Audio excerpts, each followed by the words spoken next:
So Michelle and I adopted our sons, Kingston and Daxton, from the Congo.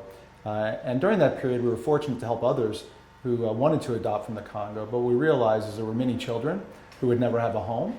And we also realized there was no resources in the country really available to these children. And so the impetus really started with just helping local orphanages.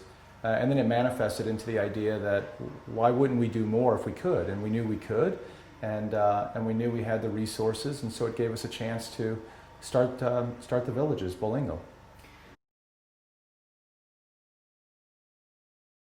So when you think about needs, right, it's a hard thing to construct coming from the United States, because we seem to define needs as the type of iPhone we have or how many televisions we have available so that we don't have to necessarily share and watch the same movies at the same time. And those aren't needs here, right? Needs here are beyond basics, right?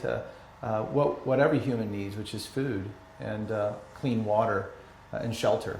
Right? And if you break down the most simple part of anything in life, those are the three needs that every human being needs. And those were the three that didn't exist in the Congo. So at the very beginning, it was as simple as how do we create a sustainable program for food?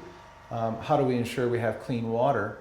And while shelter may seem like a given, the quality or lack of materials in the Congo were something that were of major concern. And so how do we make sure we have quality materials and quality builds so that it's a sustainable shelter? Seeing the village for the first time, it's the idea of a dream, and I think it's like anybody's dream in life, right? You have this idea, you have this concept.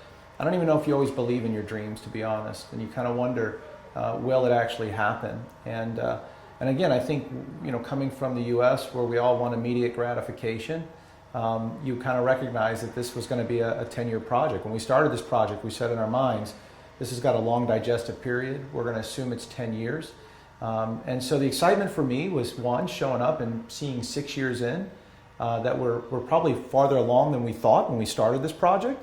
And probably more importantly, because what I would say the first 5+ years of infrastructure and getting the land and getting the wells built and all that, it gives me hope to see that this probably won't take 4 more years to complete, but rather it's something now that's at a stage where we can really move even faster. And probably the most exciting thing is the idea that the kids will be moving in soon.